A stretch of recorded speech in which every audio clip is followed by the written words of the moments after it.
Okay, hi everyone. Again, I'm Smithy Q here, and I recorded this video. I played this game, and in all honesty, both the game is nothing really special, and my analysis is probably among the worst I've done, especially here on YouTube.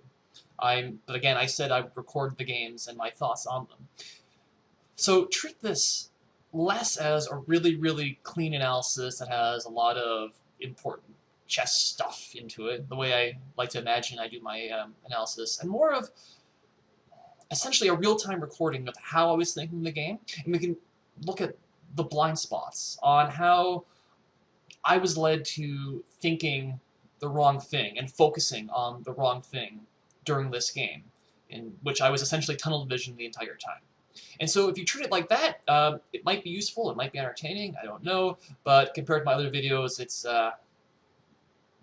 not my favorite. But again, I said I record my thoughts every week, so here we go. Enjoy, let me know, like, subscribe, all that if you really care. And anyway, on to the action. Okay, hi everyone, this is Smithy Q, smithyq.com, and I'm here with another video analysis, and this one did not go anywhere as So just a quick recap is what happened is I ended up playing 4 games today, 4 long time controlled games. The first one was absolutely amazing. I was crushing on in. It was an easy game. Then I hung my queen. And I said, and it was a combination of mouse slip and chess blind, everything just. So then I played a couple more games, and unfortunately I was tilted out of my mind, and I played worse and worse until we got to this game, which is a really good thing that I won it, because otherwise, I don't know, I would have I would have made some questionable decisions. So what I'm going to do is I'm going to quickly just look at this game, the game that got me out of my tilt that I finally won, and then later we'll look at some of the games I lost, and we'll see the really questionable decision making that I made. Maybe I'll even show the game where I hung my queen. And so anyway, the most important thing to look at with this game, you can see that my rating has fallen from almost 2,000 to 1,700. That's what happens during a losing streak. Is that I went in with one thing on my mind, and that was pure blood. I wanted to get his king, I want to checkmate, and there was... that was basically it. No matter what he did, I was going to checkmate him. And so I actually started off with some King's Indian ideas. Those of you who know, I do not really play the King's Indian. I don't really understand it, but I know it's really, really aggressive.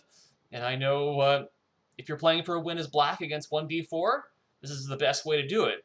Now, granted, white isn't playing a normal King's Indian structure. He's got already the pawn on e3, and almost certainly he's going to be one of those boring people who just plays the Colle system or the London, right? They do the exact same moves every game, and it just makes you, you know, so very happy. Anyway, we kept going. Again, we can see that, oh, he's playing the standard Colle moves, and I decided to play with d5 here. D5, D6, like it doesn't make a huge difference. The thing is that if we play D6, and let's say he plays E4, why not? We have kind of a perky system. Sorry, like the perk, not, you know, perky as in the adjective. Where instead of having the knight on C3, it's on D2, and you know what? If there's an opening I play worse than the King's Indian, it's probably the perk. So I had no, I didn't care about that. So I ended up playing d5. And again, I'm just controlling the square more, and maybe I can plop a knight in there, get some f5 in, whatever. It's a move. And after castles, c5. Pretty standard. Normal for the London or the Colle or whatever. And then he ended up taking the pawn. And then here's where I realized that I didn't... there's no easy way to win the pawn back, because he has, well, b4 isn't a huge threat.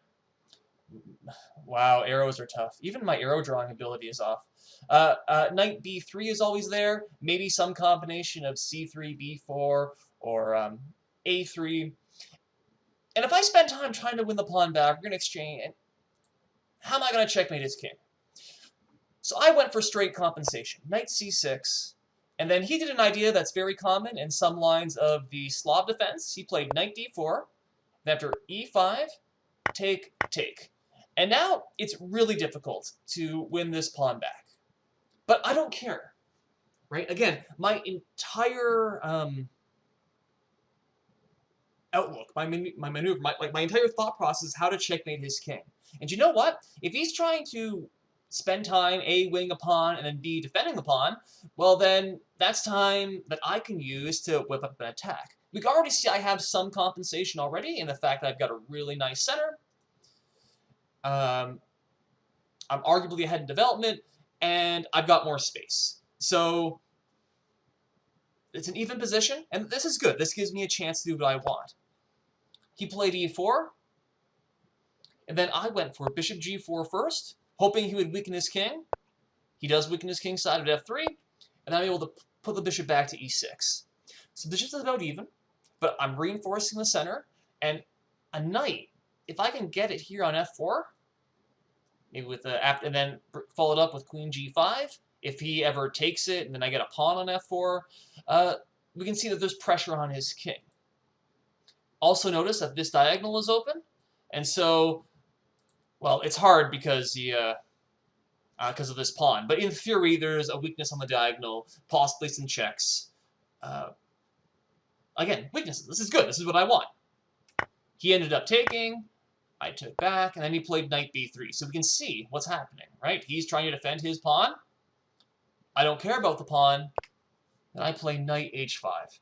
Now, about the only thing I know about the King's Indian, even after a couple of weeks of studying it at this point, is that you move the knight, and then you start playing f5, f4, and then you use that pawn as a wedge so you can get your king side attack going.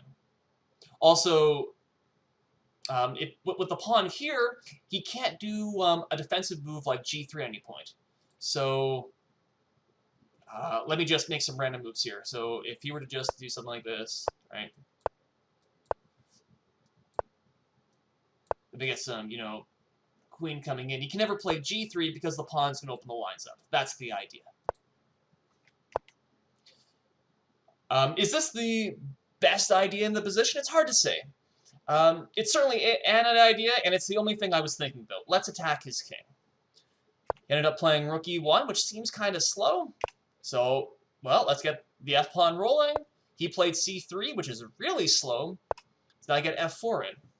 And so now, everything is going to be hurtling towards the king side. I'm going to get either queen g5 or queen h4 in. The bishop is already staring at the king. Possibly a knight g3 sacrifice is possible. This bishop is a bit harder to get in, but maybe I can get some type of e4 and a bishop check there, especially if this pawn moves for some reason. And then lastly, there's the old idea of moving the king, moving the rook over, and then trying to get some g5 and then exchange, not that pawn, but this pawn. A lot of arrows. Everything is going towards his king.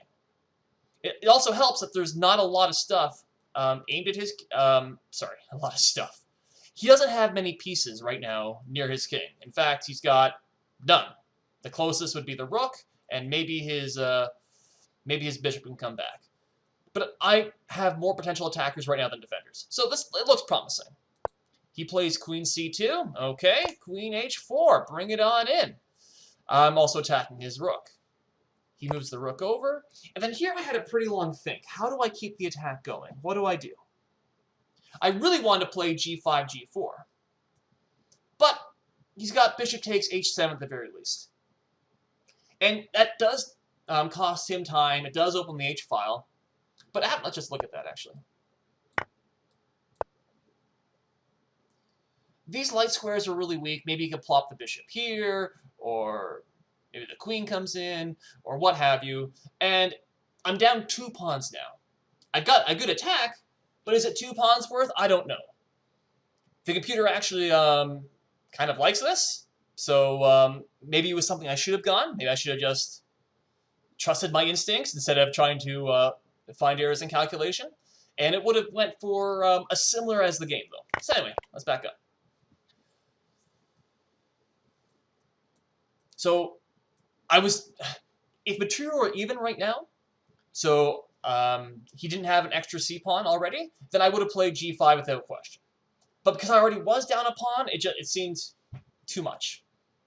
I ended up playing rook c8. With the idea of, it was hard to think of a good move for white right now. And I was looking, I didn't really see one. The computer suggests queen f2.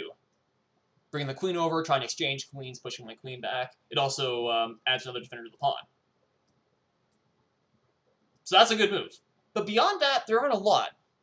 It's hard to bring this bishop out.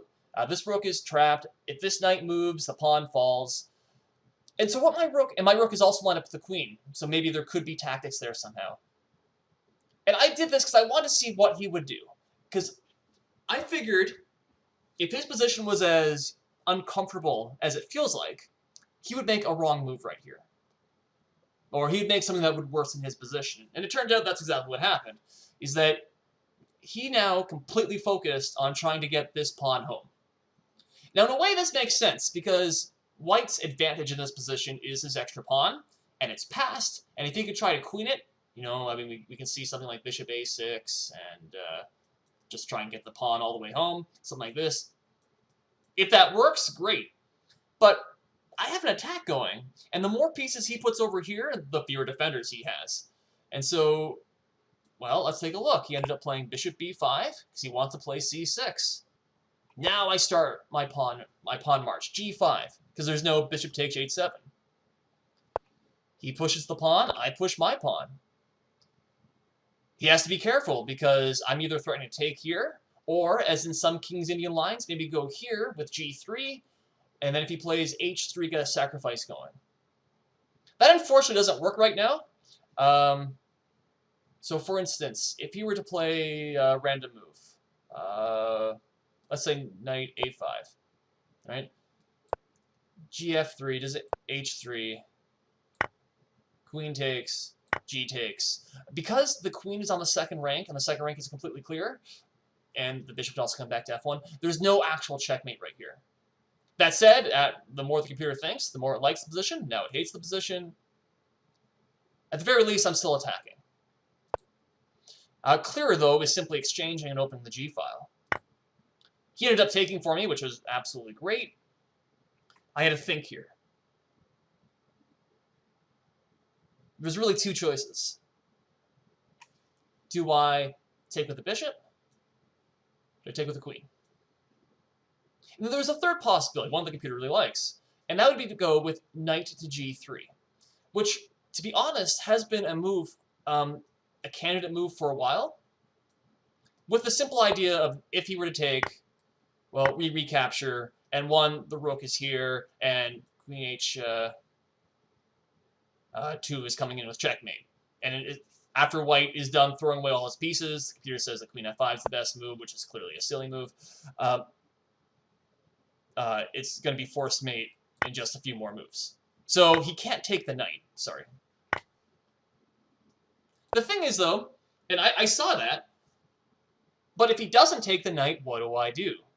For instance, if he comes in with, you know, knight c5, like in the game.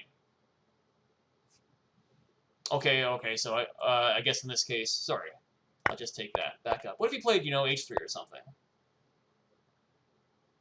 What do I do? Well, sacrifice. Okay. So actually, this looks really, really good. But in my head, at the time, I couldn't think of a good reason to play this, even though now it looks really, really nice, eh? I kind of got material focus, I suppose. And I was so focused on this. I really wanted to play bishop takes. Then that loses a pawn here. The e4 square is now available for potentially a knight to come in, or, you know, this way. And it's tough. That said, the computer says this should be a winning attack if we keep going with the knight g3. Okay, so maybe that was a possibility. I ended up taking with the queen, which I didn't want to do. I much would have preferred taking with the bishop, but this keeps the d5 pawn. Right? He then played knight c5, attacking my bishop. Now, if my bishop were on g4, I wouldn't need to worry about that. I couldn't think, and then, what do I do?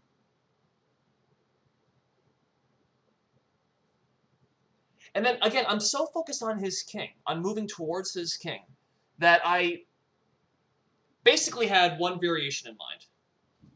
This is what I was trying to do. I was trying to get f3 to work. I really wanted this to work, because then maybe he takes, then I play f2, and the idea is, if he goes here, then I have this lovely checkmate. I really wanted this to work. Unfortunately, if he goes to f1, now knight g3 does nothing. There's no follow-up after this. I'm still down a piece. I need to recapture this. And this pawn, it's limiting how I can attack it. If this pawn weren't there, my rook is on the open f-file, I can move all my pieces to the f-file really, really quickly, and we're going to crush him.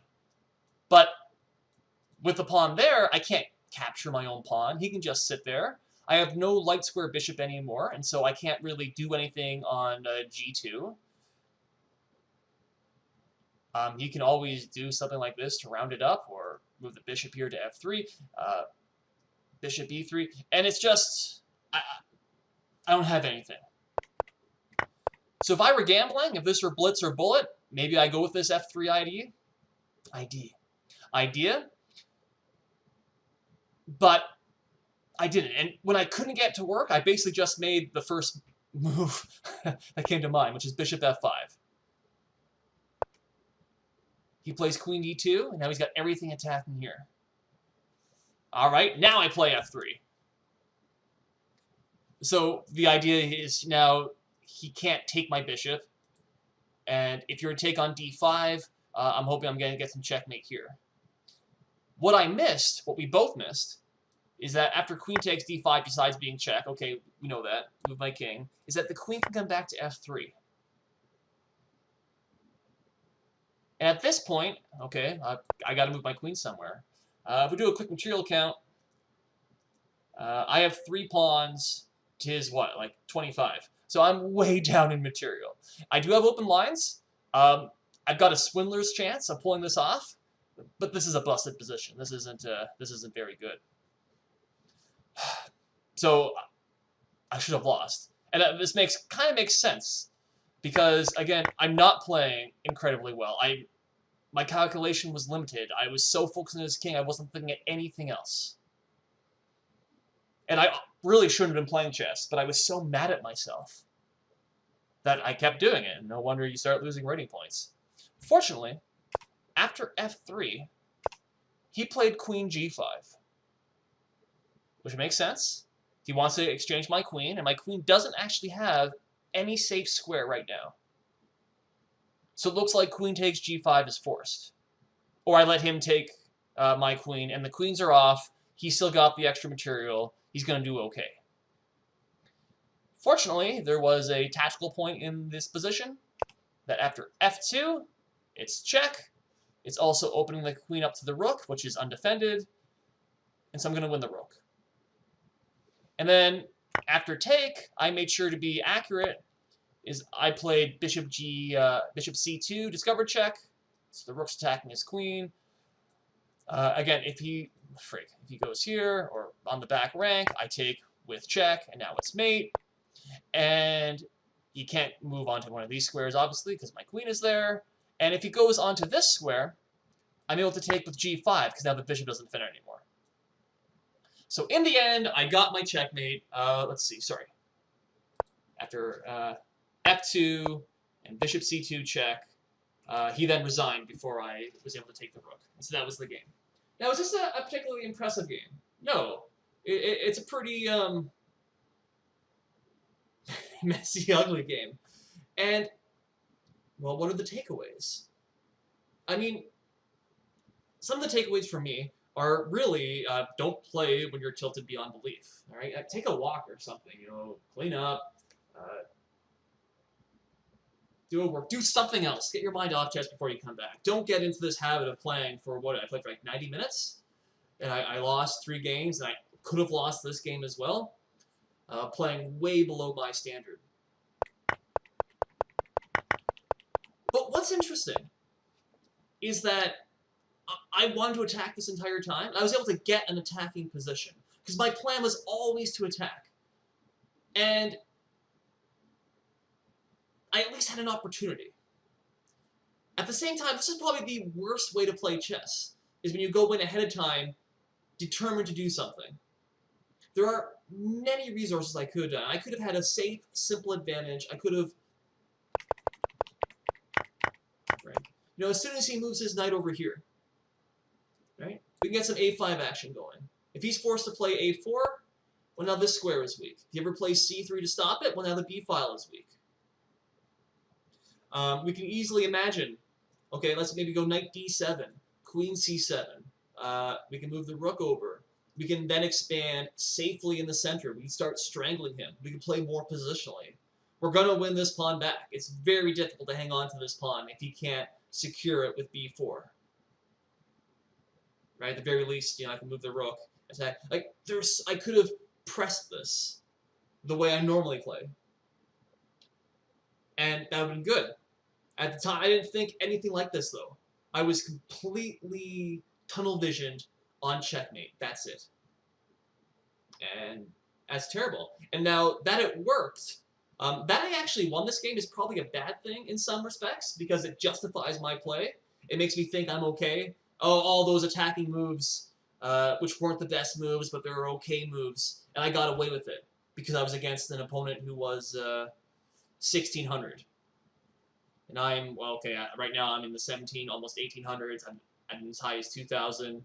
My correspondence rank is 2100. So in theory, I should be the better player, and I'm getting with it. So I'm kind of rambling at this point, but there's chess reasons, and then there's sort of the thinking, psychological reasons as well. And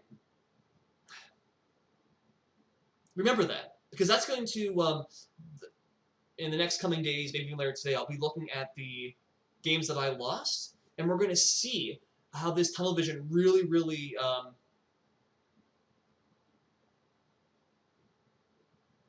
well, maybe played really inferior moves and were blind to better moves for me and the best moves by my opponent. Okay? But that's it. So I want to get this out because it makes me happy that I actually won a game for the first time in a really long time. Frig. But yeah, so then in the coming week, I'll have those games that I lost, at least a couple of them, and we'll really dig down and we'll see how I lose games.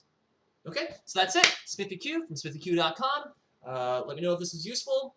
And that's that. Again, I love talking about chess, so drop me a line in the comments or on my blog, SmithyQ.com, or I guess chess.com. I don't really go there, but you can leave me a message. I'll see it. Like chess. I'm pretty sure there's a messaging system here. Again, I'm SmithyQ everywhere. But that's it. Thanks for watching, guys. Bye for now.